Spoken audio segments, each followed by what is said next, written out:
I want to welcome Congressman Louie Gohmert of Texas, coming live from Capitol Hill. Hi, Congressman. Thanks for joining us. Certainly, Jennifer. Glad to be with you. So first, I want to play our viewers a clip from yesterday's Judiciary Committee hearing with DOJ whistleblowers where you sounded off during a witness's opening statement. Let's listen quickly. Mr. Chairman, I would ask that the Sergeant at Arms be called upon to stop the disruption of this meeting. I can't hear this witness. This is a very important witness. Yeah, well, he's way beyond the chair has and if the there are no rules about when people can talk, there's no rules about when you can make noise. So at what point were you trying to make there, Congressman, by doing that?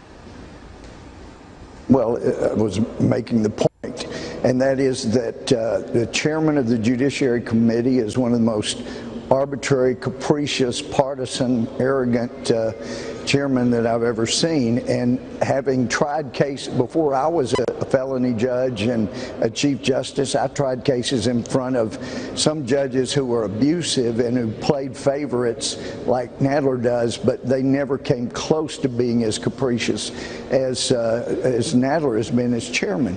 He lets his witnesses, his speakers go on and on and on, and then he cuts us off right at the time. And all the Republican chairs I've served under, they have been fair. They cut people off the same way on both sides of the aisle, but not Nadler. And they bring in this guy Ayer. For 30 years, he has had a chip growing bigger and bigger on his shoulders because Thornburg, the Attorney General, fired him and replaced him with Bill Barr, and had the nerve to put in his book that basically he was worthless and he was more concerned about himself than justice. And then that Barr came in and he finally got a Deputy Attorney General with Bill Barr. So the rancor, the meanness, and yet all we're asking for is fairness. And if you, and it's rather ironic, Jennifer, these are the same people that think it's perfectly fine to riot and loot and burn and tear things down. But if someone objects to the rules being broken by their own chairman and makes just a little bit of noise, oh, they freak out, bring in the law enforcement. These are the same law enforcement that they would like to defund, and yet here they want to come throw somebody out who wants to see the rules enforced fairly. That's it. Well, and Congressman, and going back to the witnesses that you mentioned, these are DOJ officials. They're not partisan figures, at least that's the idea. They're career law enforcement officials who believe that misconduct was committed. You just said they're not partisan. I don't know who's doing your research for you, Jennifer, but they are very, very partisan. They were very partisan and had chips. Zelensky, for heaven's sake, this is a guy that has built up all kinds of disdain for Donald Trump. He's been over there. He was over there creating problems. And, you know, you've got Elias. He's been there, he was 4 years or so, 6 years, no more than that. So you can call them career. They call themselves career. But we also know that there were career people in the Justice Department, some of whom are still there. They loved Sally Yates. They loved Comey. They loved Mueller. And they hated Jeff Sessions, and they manipulated him, and he didn't realize how manipulated he was, because he said just what you did. He said, oh, well, these are career people, but they were mean-spirited, partisan, and they put our justice system in jeopardy. Let me ask you this, Congressman. So now if you had these same officials testifying against, let's say, a former AG Loretta Lynch, would you have done something similar? Oh, no, if they wouldn't have come in and testified against Loretta Lynch. They wouldn't have come in and testified against Holder for all the laws that were broken under him, and you know, even to the death of one of our federal officers with the weapons that his plan getting guns to the cartels in Mexico ended up costing at least that American life, who knows how many more. But no, they would never come in and testify against Eric Holder or Loretta Lynch. That is not something you will see. Okay. Well, let me move on to the protests we've been seeing nationwide. Yep. So these protests, fellow Freedom Caucus members, you included, you're calling on William Barr to use everything in his power to investigate and prosecute vandals, rioters who are toppling these monuments and destroying property. You even wrote an op-ed in Breitbart demanding protesters be prosecuted under the RICO statute, which, to remind our viewers, it's used to go after organized crime. Tell us a little bit more about that. Well, yeah, and this is not just about arresting protesters. That's not the point of the article. It's about the violence, the looting, the arson, things that actually are triggered by the Racketeer Influence Corrupt Organizations Act, originally passed to go after organized crime.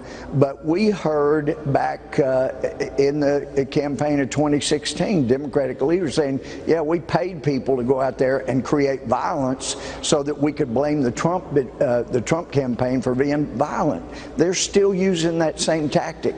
They are paying for violence and then blaming Trump for the violence. Same tactic they used and admitted to in 2016. And I'd mentioned to Jeff Sessions in January of 2017, you know, these people that are paying people organized in different states to create violence like they did in the Trump campaign, you could use RICO to stop that stuff. It shouldn't be in either party.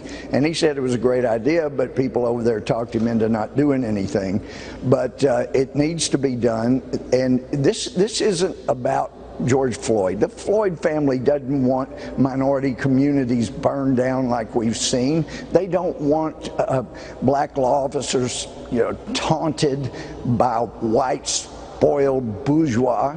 They want to see justice done, and that's what a lot of us want to see. They don't want the violence. So this is about something else, and what it's about, Jennifer, is about a Marxist crime wave.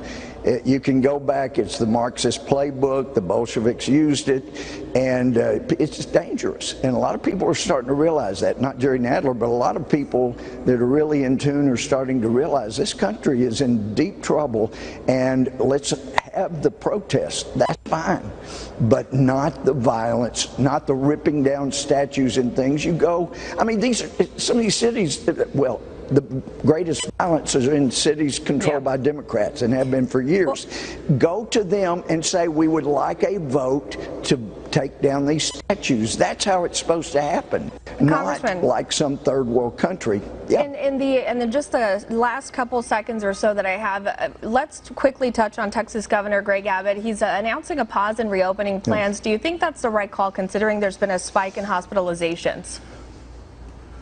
Well, what Greg, or the governor, is doing, he is outlining plan overall, but wanting individual areas, localities, to make their own decisions. Because, you know, we got 254 counties, and they have all kinds of different problems, and it ought to be done locally, and that's what you're seeing. And again, the Democrat-controlled counties have had a spike. Those on the eastern border of Texas, where they have a lot of people from Louisiana coming in. Louisiana had a huge spike early on. That's where there's been problems. Let them make their own decisions and not have a statewide plan. But I think Governor Abbott has done a good job as far as that goes. And there are going to be increases, there are going to be decreases, and sometimes they're hard to explain, but I've got great hope for where things are going to go if we can just stop this violence. All right, Congressman Louie Gohmert of Texas, we do appreciate your time. We know you're a busy man. Thank you. Sure, you bet.